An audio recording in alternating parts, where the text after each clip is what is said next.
For all of you viewing on Channel 6, welcome to week 13, lucky 13, of our study of the history of the church, of Christianity. Um, this is episode number 13. And we're talking about the periods of the Roman emperors, the Roman persecutions. And so let's take a look at the attitudes of the pagans who were behind this arrest, torture, attempts at extinction of Christians. Christians, uniquely in the Roman Empire, seem to get a lot of popular animosity. And because the people, how do you say, the fake news, people kind of believed some of the things about this group. First of all, that they were aloof, secretive, and there was truth to both of those accusations, and you'll see that there is a grain of truth to all the accusations against the Christians. We were secretive. We didn't throw our pearls before swine, as we discussed last week. And if we think that we have the truth, remember we were called the way, so since we had the truth and Jesus was the truth, it's more than likely that we were willing to die for something that we believed in, and so it obviously must be better than what you believe in, because you won't die for your. It was seen to be in the Roman Empire as foreign. Well, the truth to that is, it comes out of Judaism, and at this point in time, we hadn't had that much, but we did have some, as you saw when we talked about Antioch, of the Roman influences, especially the concept of universalism. Now, in good times, when everything is going fine, societies are more tolerant of strangers who have different customs, different beliefs, etc., etc. But these were not good times. And as more and more troubles befell the Roman Empire, Christians were held responsible. Why? Because they didn't worship the traditional gods. Now, some of the Jews, because of the treatment that they got because of the Christians, fanned the fire, as we talked about last week, in terms of the literal fire of Rome. And so they said, the Christians. Why? Because they wanted to differentiate themselves from the Christians, because up to that time, since the Christians were practicing and worshiping with the Jews were getting, a negative reputation because of the Christians. Now, the Jews had a better connection with the authorities, and that also helped them, because the Jews wanted to differentiate the differences between Jews and Christians. Moreover, early Christians appeared to be obstinate. The Roman governor Pliny, and we're going to spend more time talking about him probably next week, complained about this in his writings, how stubborn they were, and which is interesting because from a Roman point of view, they were just as stubborn. I guess every religious group has its stubborn people. But why? Over a simple little thing that showed loyalty to the Roman Empire. Just go take a pinch of incense, put it in the fire, and walk on. That's all you had to do. And why were the Christians refusing to do it? And, you drop the pinch of incense, you say you're swearing to the emperor. But the committed Christians would not do so. They looked upon it as worshiping a false god. Well, the Romans had so many gods. What difference did it make to anybody? And so the Greeks would come in. Sure, they could worship this false god because they had so many gods, and so many of these gods overlapped with the Roman gods.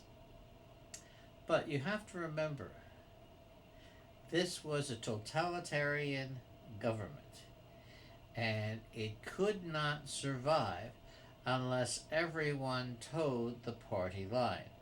Under such a regime, and is, or any party that you see this in lots of societies where you have to believe what we teach, you have to believe what we do, you have to follow the leader. And you can see that now in contemporary China, and you can see kind of like remnants of it in today's society in America. The ordinary person in the Roman world had no normal obligation to offer a sacrifice anymore. If the policeman tells you to move on, no, that's something to you just move on. This doesn't imply anything beyond the one moment that you're doing it. But according to the Christians, this one moment had an impact on all the other moments. And if the society wanted obedience, this one way of thinking, then you had to give them obedience, because that's what they needed. So when Christians were commanded to burn incense or to acknowledge Caesar as a god, and they refused to perform these acts of loyalty, the authorities and others took a very unfavorable notice. Now, in responding to that, the Christians rose up a group of people who were called apologists. No, they weren't apologizing for what we did and say. They were sorry. No, rather, they defended what Christians were doing and showing that they were not as offensive. And the charges basically against Christians were atheism, cannibalism, and incest. This is what made Christians the scorn of society. Now, atheism in the ancient world was practical, and anything to do with faith or theory or anything like that. An atheist was someone who did not observe the traditional religious practices, regardless of what faith he professed. For example, Epicurus believed in the Greek gods, but since he did not think they were involved in the world or had any interest in the world, the traditional rites were only for honor and respect, but one shouldn't expect any answer to prayers. His followers often dispensed with the observance of these rituals, and so they got confused with atheists. Lucius Caecilius Jucundus, he was a pagan opponent of Christianity. Now, he was a banker in Pompeii, had a great deal of influence. If you ever get to go to Pompeii, you can see some of the beautiful artwork that was in his house. You can see his home. You can see the bankers' stalls and things like that. Even though Pompeii was destroyed, as you know, it got trapped, and things and people, were left in the form they were when the volcano erupted. And he wrote, "Why have Christians no altars, no temples, no consecrated images?" I mean, now, starting right there, what are the signs of a religion? Well, now, if you ask a sign of religions in the United States, oh, they got a building. You see, he says no temples. And most, you can go to a Buddhist building, go to a Hindu building, go to a Christian building, go to a Jewish building. They all have tables or altars. And You got to remember, at this time, Christians did not have these things. They would be worshiping in a home and no consecrated images. Well, that's something that was developing, but not something widespread. And then he goes on. Why do they never speak openly?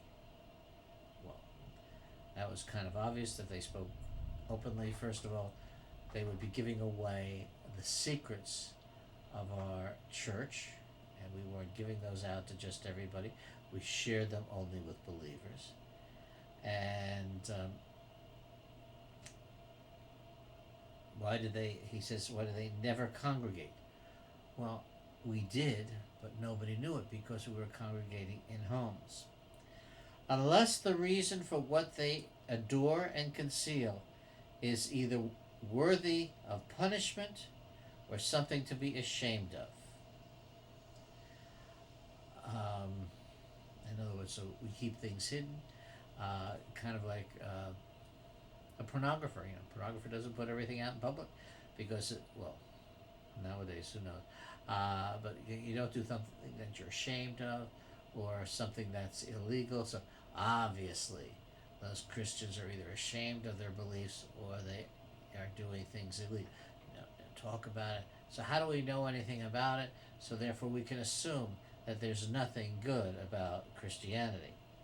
The Christian apologists insisted, yes, we believe in God, Jesus Christ, and the Holy Spirit. And just to make things, one of my favorites, St. Justin the Martyr, he put in angels there, so, kind of like balance things, looking at the Roman and Greek configurations, but no, we believed in one God. But it has angels and everything else.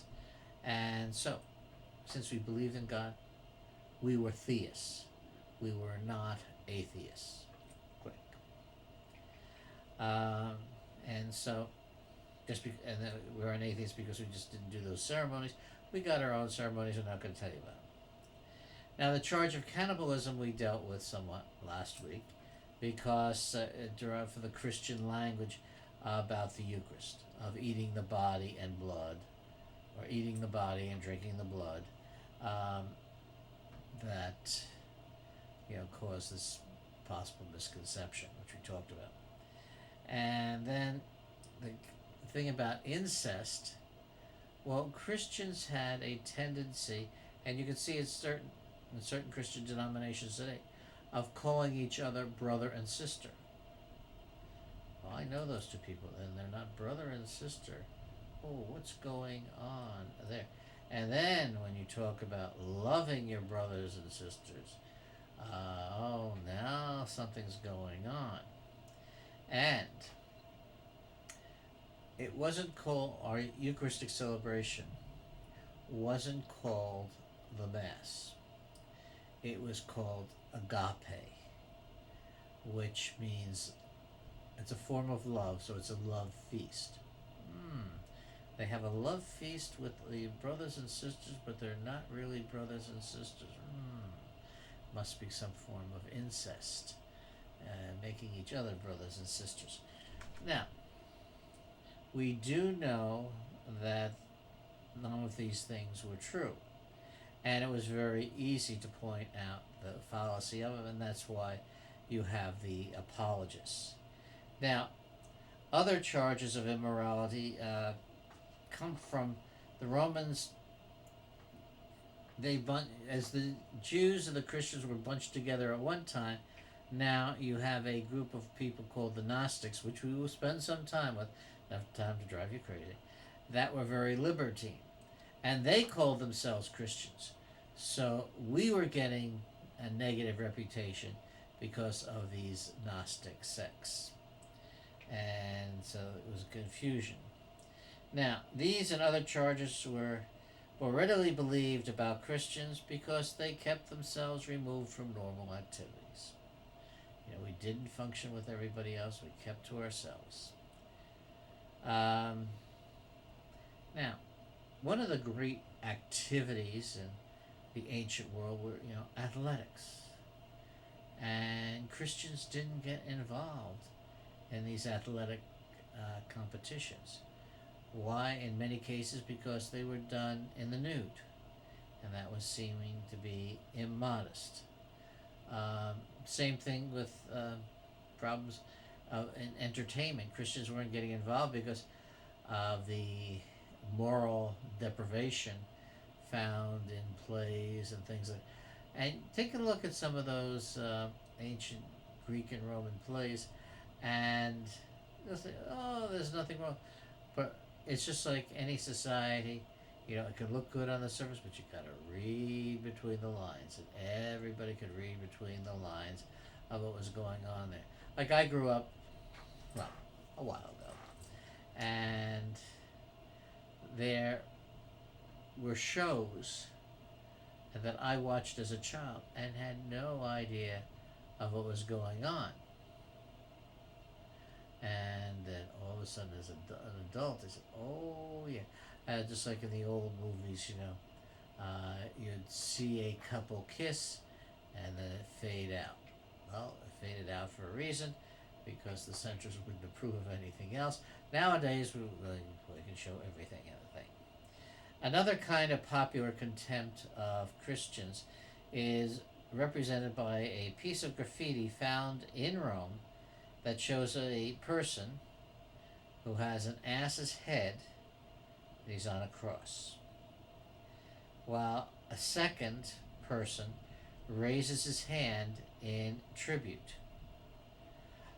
Alongside is the inscription, Axmemos worships his god. Now, the ass's head may have been suggested by the slander known from pagan sources that explained the Jewish prohibition against entering the holiest places in the Jerusalem temple. Unlike in the pagan temples, you could go through everything. They're open to the public. And so, was there a matter of shame of what the Christians were worshiping, that they weren't making this obvious to people? Oddly enough, in many pagan temples, they housed an image of a deity, which was an ass. Now, philosophers like Celsus, who wrote the first major surviving attack on Christians, The True Word, the contents of which was taken out of and restored from Origen's response against Celsus. And he had an intellectual scorn against Christians. He viewed them as unprofitable members of society, a miserable bunch of weaklings, women, children, and slaves. I mean, the early Christians were the scum of the... Why? Because who was more attracted to their message? When you talk about freedom, and you talk about it not only in terms of the spiritual aspect of it, but you talk about it as, while you're a slave, you're still free. And so and anybody who had any form of bondage of any kind, like many of the marriages as you've seen in the time period, and children, Christianity offered them a better life, even in the situation that they're in. In other words, they may be slaves and everything is all wrong, but hey, it's still better because you have Jesus Christ. He also said that Christians, they don't think. They just believe. So they don't engage in rational demonstrations. They don't have debates about religion. They don't discuss these things. Why? Because all you have to do is believe. And believe it or not, that kind of remains in some forms of Christianity to this day. Just believe. Why? Because the Bible says so. Now, I'm not saying that expression is wrong, but what I'm saying is that there's some people that is the answer. They don't think about it at all.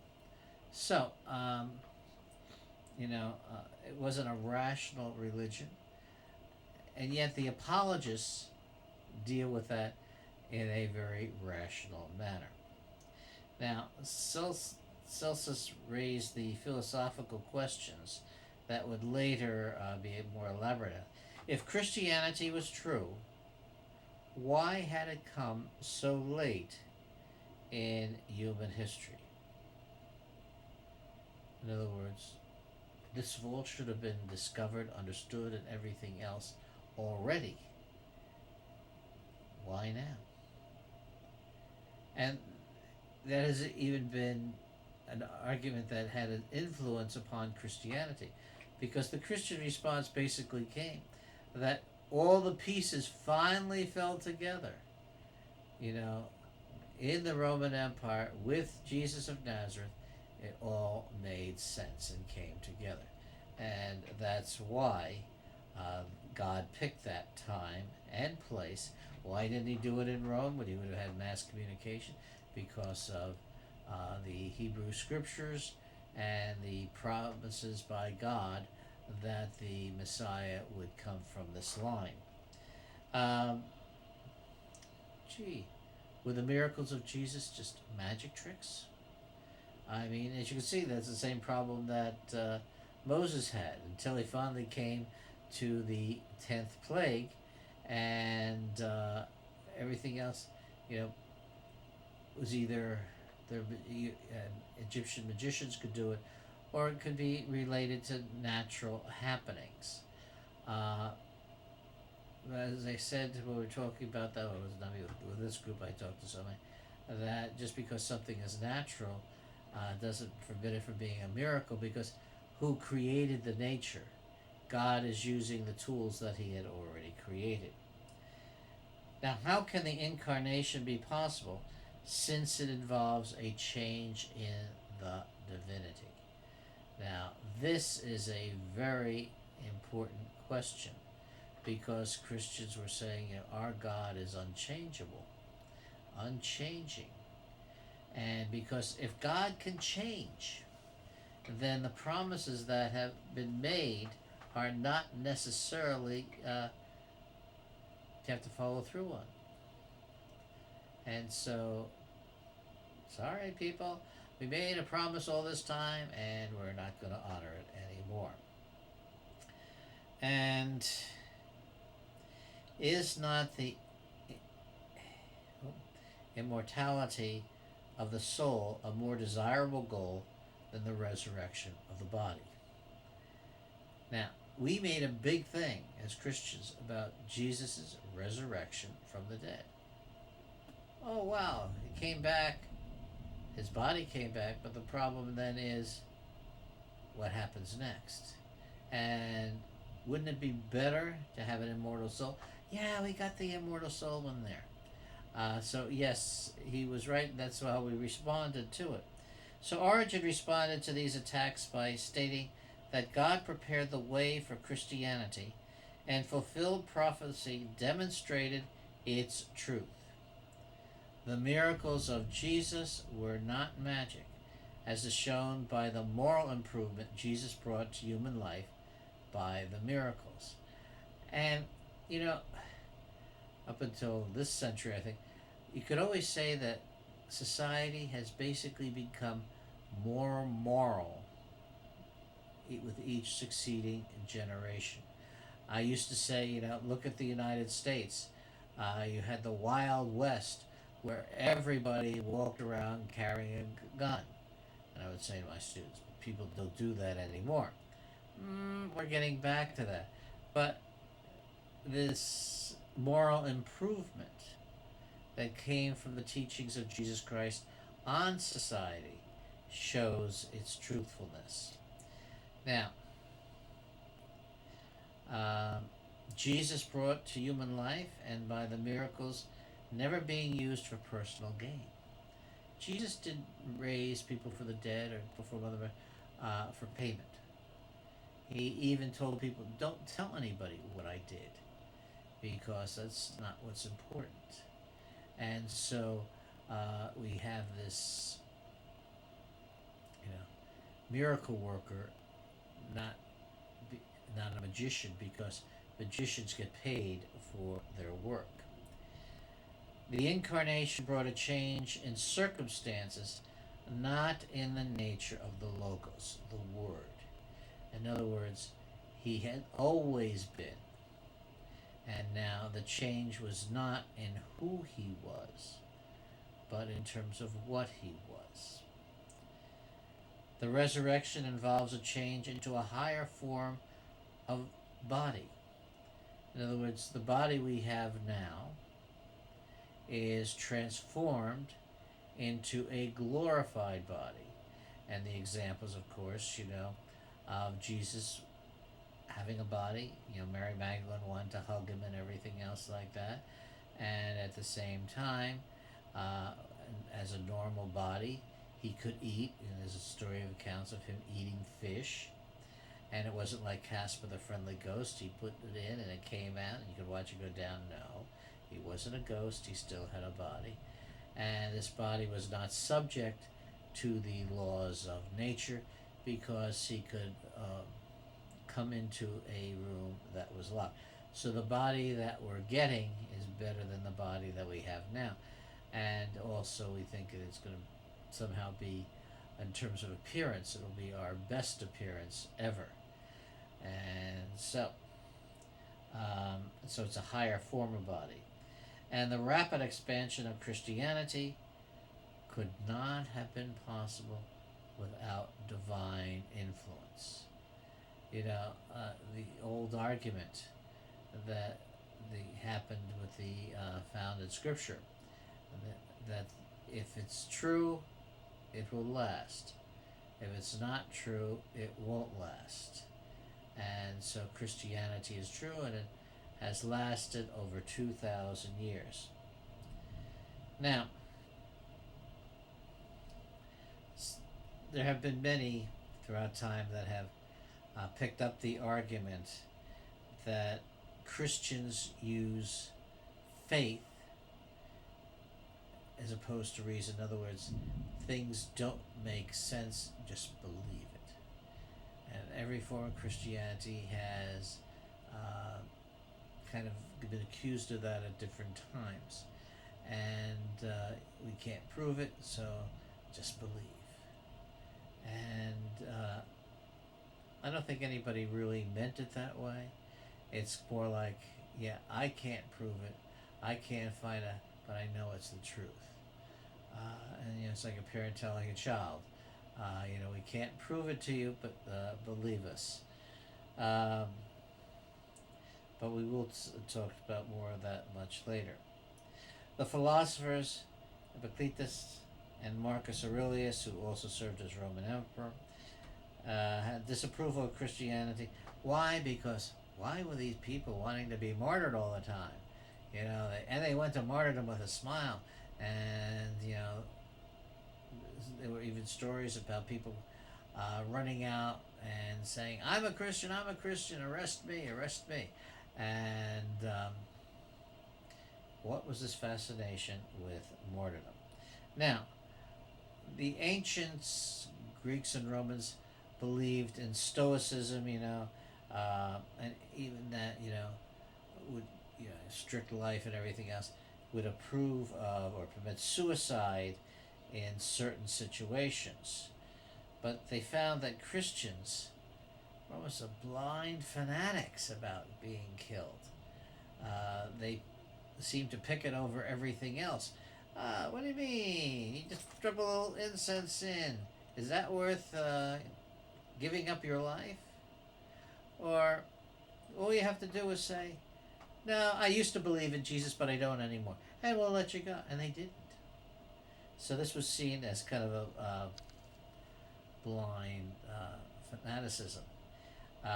There was a satirist, Lucian of Samosata, that was the mocking rationalist who scoffed at the gullibility of Christians taken by the charlatan Peregrinus. Peregrinus was a cynic philosopher who associated with Christians in Palestine and attained a leadership role. And when he was imprisoned by the authorities, Christians went to great lengths to provide for his needs, and on his release he acquired a great deal of money from them. Christian reader today may recognize behind Lucian's scornful account of putting into practice the teachings of Jesus Christ about caring for those in prison. Sometimes things just work out that way, and so take advantage of it. And so he was very cynical about the Christians. Basically, it was a thing that paid off. And, in his case, it even got him released and money afterwards. So, a lot of the problems that we faced came out of the fact that we did not share what we believed with other people. And so this caused a problem for us. Now, I thank you once again for being with me this week, and I'll be back next week. And if you have questions, my office is C105 in building 314, or you can write to me at jonathan.morse@va.gov. And depending upon the question, sometimes I sneak in the answers in another episode, or sometimes I'll just come out and say it. It's not my personal opinion, but I think it's kind of a fact.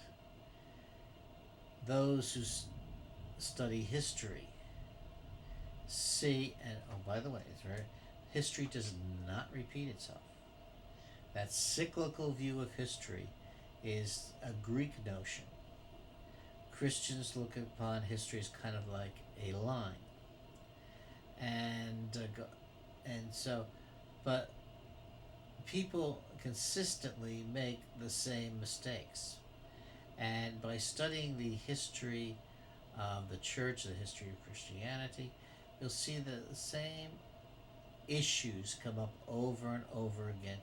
And more times than not, they're usually addressed the same way they were addressed the first time. So if you are studying this, you'll start noticing things like that. You will be prepared to address the issues as they come, especially now as American society is changing. You'll see some of these changes have been addressed before, especially the thing that we're forgetting to do now is to be fanatically and being martyrs and willing to die for what we believe.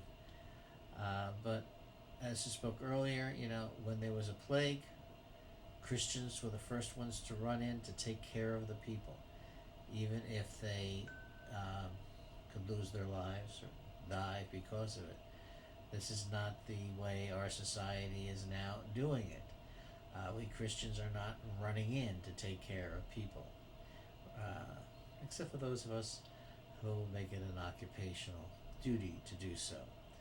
And so I have history on my side as I sit here at the VA hospital in Perry Point ministering to our people here.